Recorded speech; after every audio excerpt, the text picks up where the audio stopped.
Hello, everybody, and welcome to the first ever episode here of this podcast. I'm Kels Dayton with the Hartford Current, and I'm with Juan Carlos, of course, from Empire Sports Media and Foot Zone Central. And we're going to be talking soccer, if you couldn't tell from my background here. Juan Carlos and I were both at the World Cup. I actually met there at the World Cup, so we're going to be talking a little bit about our experiences there.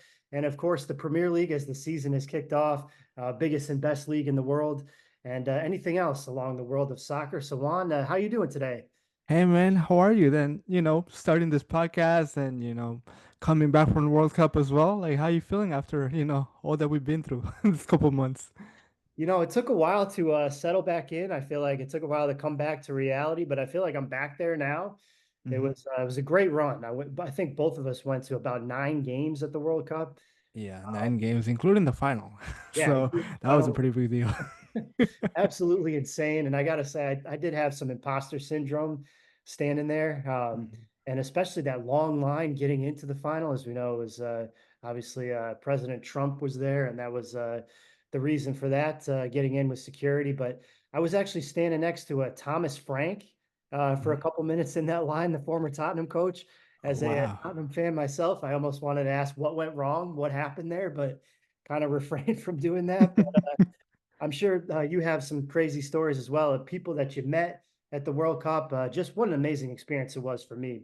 No, no, yeah, it was. Trust me, my highlight was speaking to Erling Haaland. I actually got to ask him a question during the mix zone, so I think that made my World Cup. I also spoke to a former, like not a former, but like an actual member of the Ecuadorian team. Being from Ecuador and actually speaking to one of the players is like great. So I spoke to William Pacho, so European champion, and then winning against Germany and all that stuff. Yeah, we could have had a better run, but listen, those experiences will stick for me like for a while. I still yeah, like I still look back at it and I'm like, did I really do that? So it's crazy. It's crazy.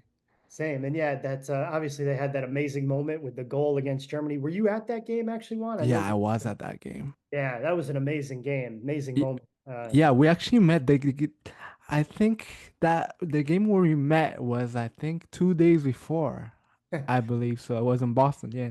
And I did ask you, I was like, "Are you gonna be at that game?" Because it was gonna be on a Wednesday, and I think the game was on a Sunday or a Monday at Boston. I That's think so. I forgot, but yeah, I'm pretty sure that we were like right next to each other, like in terms of games. But yeah. Yeah, that's right. And I think that was an underrated thing for me, just traveling.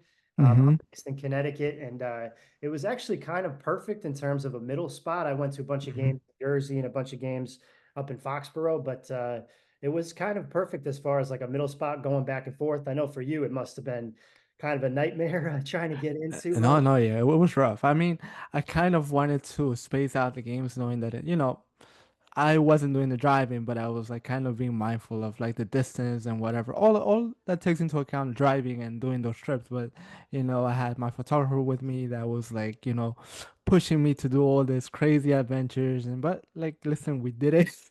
I don't know how, but we did it. We managed to be like in Philly, in Boston, and New York. For 9 games, 10 games, if anything, it was all worth it. It was a pain Yeah, in the ass, but it was worth it. But yeah, man. unbelievable. And I think for me, also, like I had a couple situations where I couldn't make the game, and you're kind of thinking to yourself, like, I have a chance to go to a World Cup game here, but Hmm. you're just kind of burnt out from going to so many. It's kind of Oh a yeah. crazy situation, but yeah, unbelievable. I thought also, I thought for me, maybe the highlight was seeing the England national team. Got the chance to talk to Harry Kane and some of those guys in the mix zone as well That's great. the Panama game. And yeah, it was pretty incredible just seeing those guys up close, the type of athletes that they are. Yeah. I think people maybe don't realize with soccer, like just how crazy, like not only in shape, but kind of muscular some of these guys are. These guys can play football, Yeah. I feel like, in That's. the NFL. Hmm. But yeah, it was an amazing experience, obviously, seeing that up close. I feel like the final maybe left a little bit to be desired on the field, Yeah. Yeah. but Yeah. It was. I mean, I knew it was gonna be pretty tactical. Like, it wasn't gonna be as open as like the third place game was. Like that was a great that was a great game. And then for the final to be decided by one little tiny mistake, it was like, kind of disappointing, but a final is a final, and you got to play those and win those. You know, it was those little mistakes that define those moments. But yeah, you never know. Yeah, that's right. And I think Spain having such a huge advantage. I mean, they kind of dominated the game. I thought there were little stretches in the first half where Argentina was pressing them. I thought Spain maybe could have made a mistake in some of those situations, but I think Spain kind of turned it on late first half. Second half, they completely dominated, and we saw they outshot them. What was it, 20-2 or something like that? It was Yeah, it was the possession, like the stats were crazy. Like they let them, I think at one point I saw single digit in terms of like possession or shots, and then like it was ridiculous. But then, I think Tagliafico went on a podcast right after, like a month after, and he was like, we were tired. Like they actually did push the games to extra time, like since like the knockout stages, and in comparison to Spain, they were just like finishing up in 90 minutes. So like they didn't have that the mental tiredness that digs into like preparing for a final. You were like physically tired and mentally kind of tired, and then to go against a Spain that's actually way more tactical than actually physical, and that was gonna kill you. And then he said that on the podcast. So it was like we were done. We were done. So it's yeah. rough. I mean, that makes sense. And I think they had so many emotional games too. If you look at Yeah, yeah. For even the Cabo Verde to actually almost kick yeah, Argentina, it was wild. and I think that Sidney Lopez Cabral game goal, I'll Oh, remember that for the rest of my life. That yeah, goal, the goal of the absolutely World Cup. unbelievable. Yeah, do you think it was the goal of the World Cup? No, it was. Yeah, yeah, Many of us thought they were between Julian Fernandez against, I think it was who, Switzerland, and then Lopez Cabral against Argentina as well. But then Lopez Cabral, the back and forth in that game, I've never seen it. Like I've been watching a couple World Cups, but like the fight and that goal and the meaning of that goal was just like amazing, and then it was worth being the goal of the World Cup. But yeah. absolutely. And especially for a nation that small. And I know that Yeah. diaspora a little bit as well. And there Hmm. were several players that, aren't from or are from there, but didn't grow up there. And I think Hmm. from that standpoint, but just to see a country that small Yeah. take Argentina, fight them as hard as they did, Hmm. draw with the eventual champions. I mean, I think to me, maybe right after Spain, that was the story of the tournament. It was a story. Yeah, it was great. It was amazing. Now, I wanted to ask you too, like you've watched maybe not the 94, or like you watched, 2002, 2006, 2010, 2014. How different was it to experience it in person? Yeah, we had to work it. I call it work because I don't feel it as work, but it was a different point of view. You didn't really get to enjoy it, but you were in it. But then you didn't get to experience it the way you experienced it as a fan, even watching it at home. What were the main differences for you? Which experience did you like best now that you had both experiences? That's a great question because I feel like it was really surreal being there and being in the stadium and seeing everything up close and like Yeah. people, the players up close. Even I think a couple times in the booth in the press box, we saw guys like Wayne Rooney. We were seeing like legendary broadcasters. I actually have a story from the final. I ended up going to the bathroom at halftime of the Mm-hmm. final, and I ran into Stu Holden in the bathroom. No way. No, it's I mean, and obviously he couldn't go during the game because he's broadcasting the game, but yeah, of course. he was clearly holding it in there to be able to go at halftime. Uh, it's just, I feel like it's stuff like that. I mean, when you're watching at home, you can sit there with a beer, you can kick back, you can have like your chips or whatever and kind of relax and watch it. And there's definitely something to be said for that. But I think as a journalist, you kind of just grow up. This is why you want to do this for Hmm. work. And these are the moments that you live for and you dreamed of Hmm. kind of your whole career and your whole life growing up. So I think for me, I think that was the main difference, just being able to be like, wow, I'm really like a part of this. And these are memories that I'll have kind of for the rest of my life as this goes forward. Yeah, and exactly. Now, this is something that I ask myself. How do you find motivation to move forward after being part of a World Cup? Because like you said, the World Cup is something that we all work towards. That's the biggest goal. That's what you aim for most of your journalistic career, no matter what tier you're in. It could be a small outlet, like you could be on TV, you could be on radio, but you want to be at a World Cup. And like you made the World Cup. So now how do you move on from that? You know, it is kind of hard going back to your day to day. I'm not going to lie. And I do think that maybe even for some of these players, it might be hard. Like if you're playing in the World Cup final and all of a sudden you're Pedro Porro, you go back to Tottenham and you're getting your ass beat basically at Brentford in the first game. But I just think that when you look at it, like it's something that I guess as a journalist for me, it was kind of tough to go back to the 9 to 5. But I think that I'm kind of looking forward to more moments like that. You kind of just have to try to create moments like that you can cover. And me personally, I'm kind of lucky to be able to cover UConn basketball as well. Hmm. So I've been able to go to some Final Fours and stuff. So it's always the next thing. I actually thought with this podcast, and that was one of the main reasons I wanted to start this podcast here was just Hmm. to kind of take the momentum of the World Cup and kind of create something more out of it. I didn't want to be done with it. So I don't know about your side, but I don't know. It's a little bit of a struggle, but I think you got to kind of push forward and No, yeah, you're right. That's the thing, because like you want it like that. That's like they say in most things in life, like they say that the hardest thing is to like build up and just like reach your goal, but I think the hardest part is just like stay on the top or just like continue building up out of what you already have. I think that's the hardest part, and then I think right now, I think the majority that were lucky to be at the World Cup, they're actually in that same boat. It's like, okay, now what? So, but yeah. yeah, I mean, hopefully this podcast kicks off. I mean, we're two dudes talking soccer, talking MLS, Premier League. And, as you said, Tottenham and me, a United fan, or like, I love the Premier League in general, but like, of course, I got to show my colors. But it's it's gonna be interesting. You never know. Yeah, and I think we both got a little bit of a wake up call with the first games of the Premier League season because Nah, what a wake up call! Was it a wake up call or was it just like a reality check? yeah, maybe a reality check.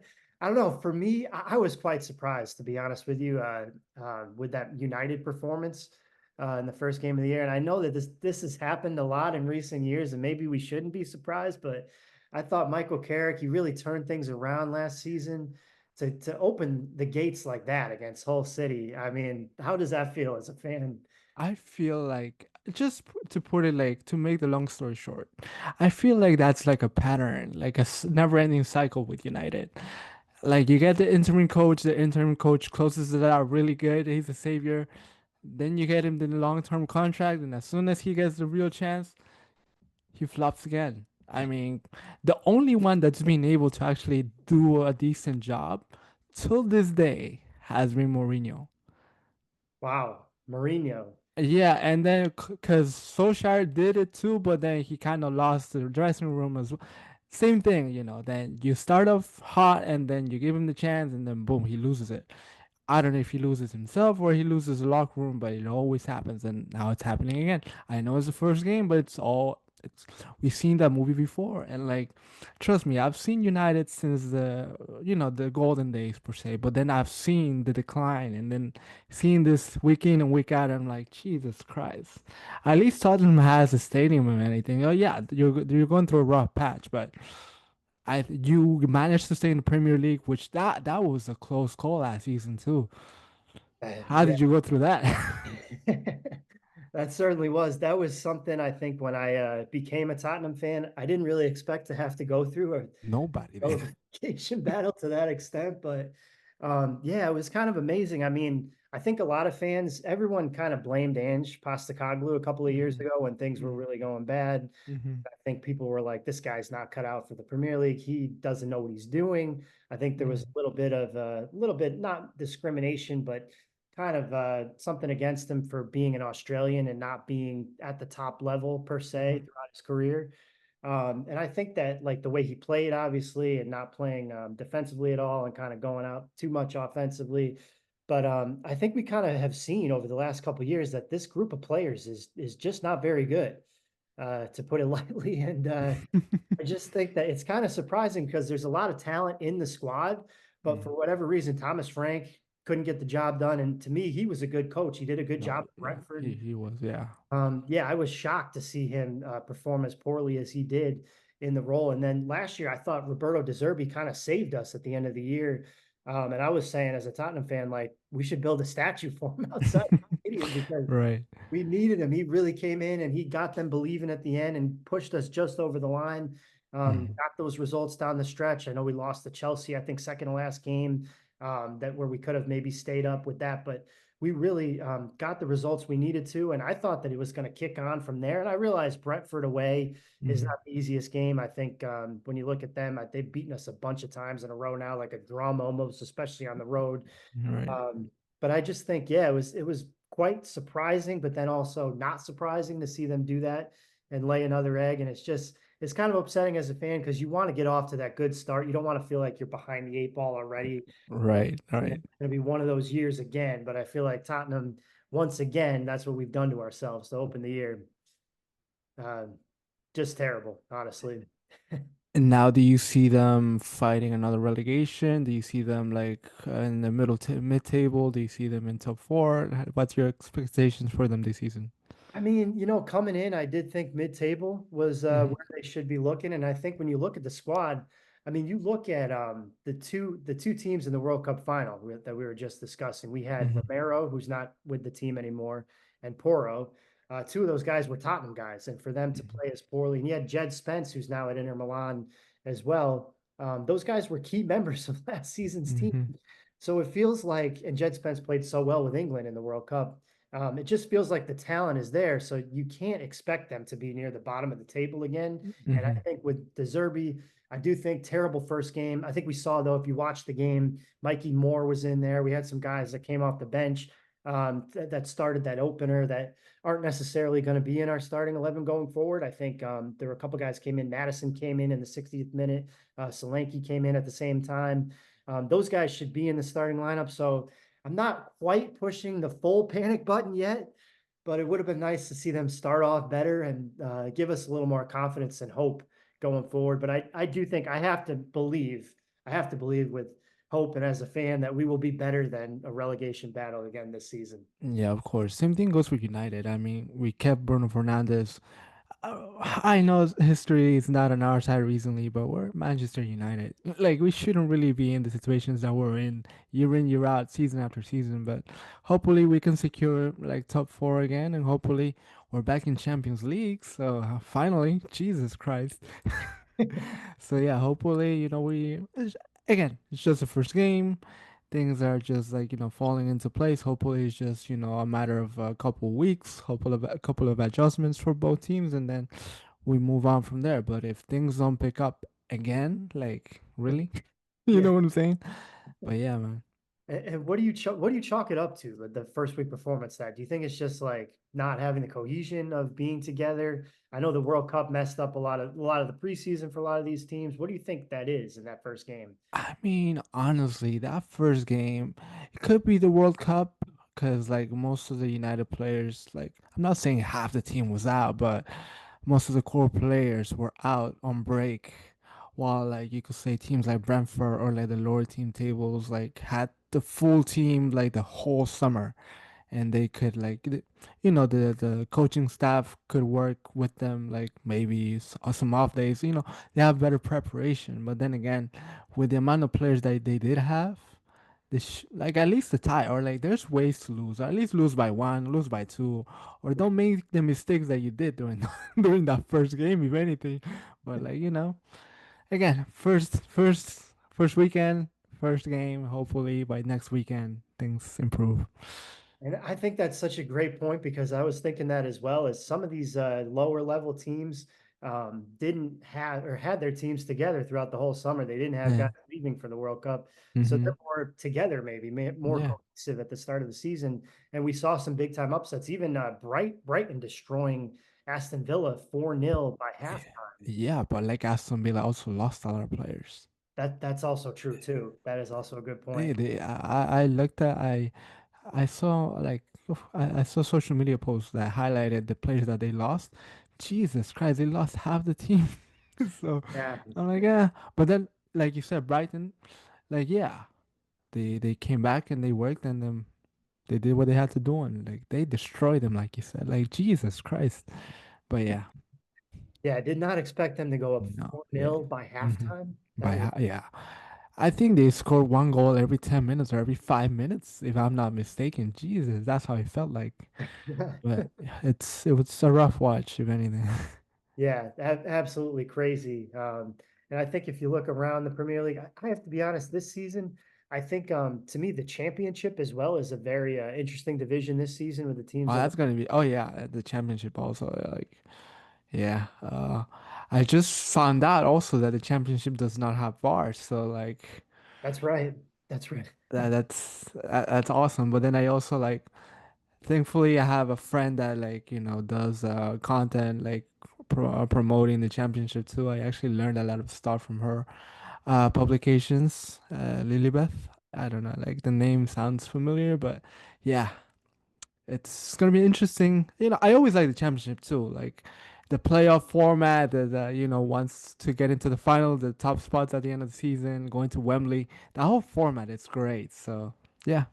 That's right. And yeah, now we've got 8 spots, I believe, in the hmm championship this season. And I'm not sure how I feel about it. I loved the 6 teams, but now you add 2 more teams and you take a look at the top, I think 3 and 4 now get a bye in that first round. So it might even be tougher for the hmm 6 teams because they have to win that extra game.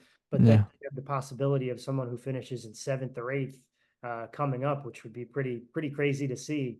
And I think there's already a talent gap between the championship and the Premier League. So I don't know how that would work out if the eighth place team comes up and you see that You happening. never know. You never know. That's right. But to your other point as well, I was just looking at the rest of the results from this weekend. Ipswich Town's another team that won, and Sunderland had a bunch of players in the World Cup actually, which Yeah.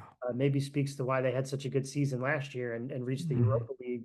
And I think some of the other teams that ended up winning, Leeds beating Nottingham Forest. Bournemouth had a great performance against Manchester City. They were up 1-0 until late in that game, and Manchester City scored 2 goals. I'm not sure if City's going to be as good as Oh, that under Pep. this is the season for anybody else to snatch a title. But it's crazy how a team can change without a coach that makes such a difference. You could see it with Mourinho, like we could actually see what happened to United happening to City if things don't work out properly.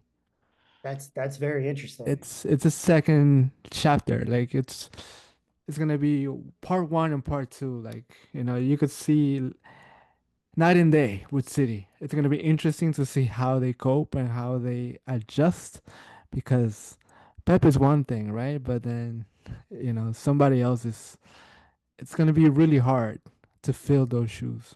Yeah. And do you like Maresca as a manager? Did you like that appointment? I mean, honestly, I don't really know. Like, I'm telling you, I see the situation how I see it with United. You know what I'm saying?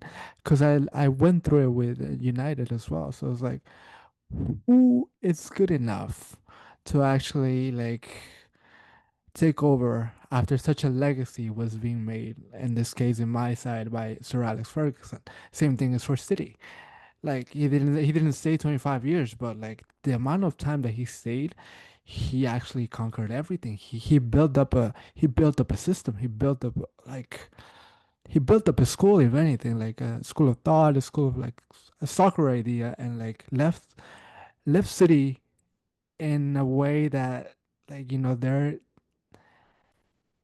they're like the point of reference for like the modern games. So like, how do you keep that up? You know what I'm saying? Even Mare, like I don't know. What do you think? Like I'm lost for words, honestly, at this point. Yeah, I think you're right. They were kind of the standard for Yeah, football, and I think if they didn't win the title, I think Arsenal built up to kind yeah. of match them and obviously go ahead of them last year. No, but yeah, look, they were a game. they were a game and a couple of goals from snatching them again. Like, Yeah, that's true. That's yo, true. so it wasn't even that they fell back in points. Like they actually kind of like burned out. They actually came back within the game. They were within the game and a loss from Arsenal to actually slipping up again and then losing the title. So it's gonna be a rough couple of seasons for City. Yeah, So no it's gonna be question. interesting. I do think, I mean, we saw Maresca be so successful at Leicester and what he did in the championship and getting them Hmm. promoted. And I really loved the way that they played back Hmm. then as well. But then obviously he kind of fell on his face a little bit at Chelsea. But Hmm. then again, everyone kind of does that. Chelsea is just like Chelsea's a different story. That's a whole case study. Yeah. Chelsea, Jesus Christ, but yeah. Yeah, we don't have enough time in the pod to No, no, no. Yeah, Chelsea, I think deserves its own podcast episode if anything. That's right. That's right. Although they did win today, they beat Fulham 3-2. Yeah, yeah. But it's yeah, the Alonso era there. It's gonna be interesting to see what That- happens there. That's But gonna be very interesting. I didn't expect Alonso to be at Chelsea, honestly. I really thought Liverpool was gonna snatch him up. That was the appointment. Everybody was looking into that like right away. It's like, okay, they're gonna snatch Alonso, and then like out of the blue, like yeah, Chelsea signed Xabi Alonso. I was like, what? yeah, With yeah, Liverpool being open, that's crazy. But I was like, okay, whatever. yeah.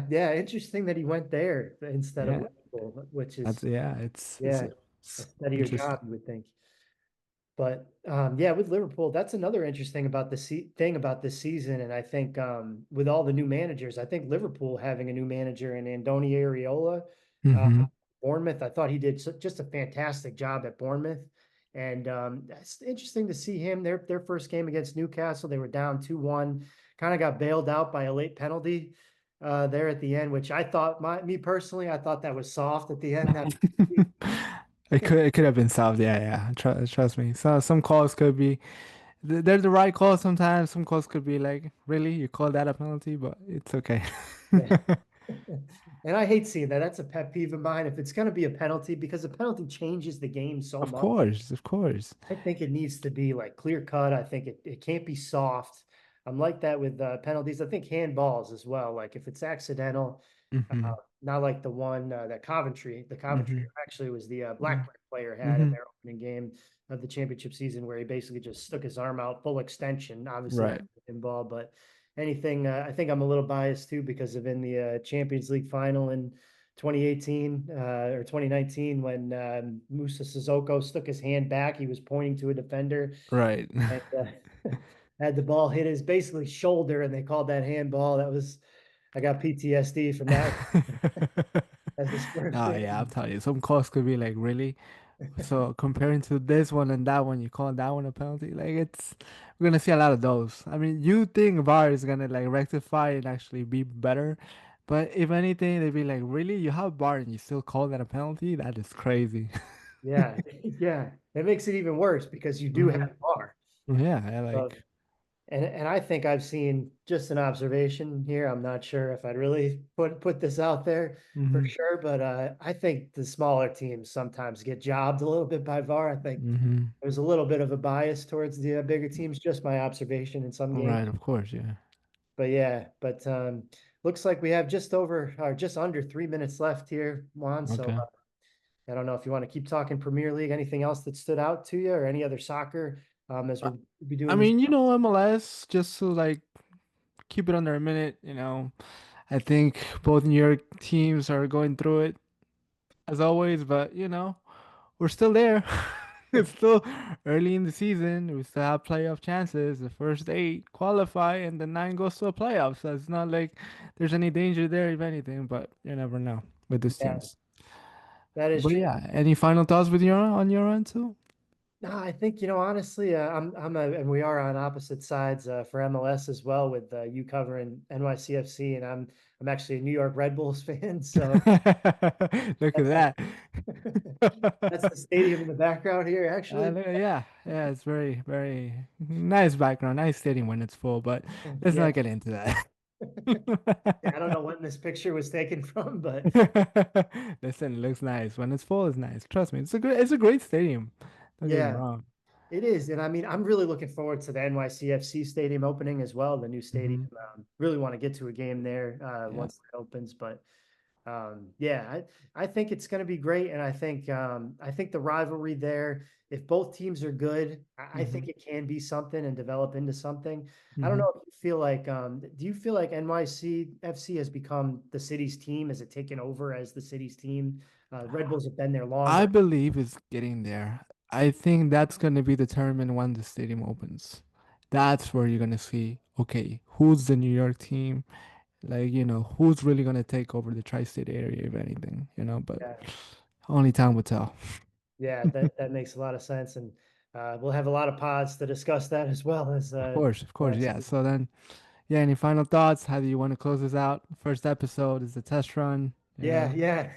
Well, I hope anybody that was watching enjoyed this episode and obviously some of our stories from the World Cup. We'll get into more of those, I think, as things go on. And I think we just want to talk soccer, talk Premier League, MLS, anything big that's going on with these episodes as it continues. And I had a Mhm. lot of fun here today. Oh yeah, it was fun. It went smoothly, not a Yeah, lot of cuts, not a lot of ums, yeah, but it that's was all right. right. I like it too. You never Yeah, know. might Hopefully be we can one time. continue. I don't know. We may not have any cuts here. That'd be great. No, it's awesome. That's how it should be. It should be like two friends talking and just like, just in front of a camera. Yeah. That's it. Hey, if you enjoyed this podcast, smash that like button and hit subscribe, and you can find more soccer content from this channel all season long.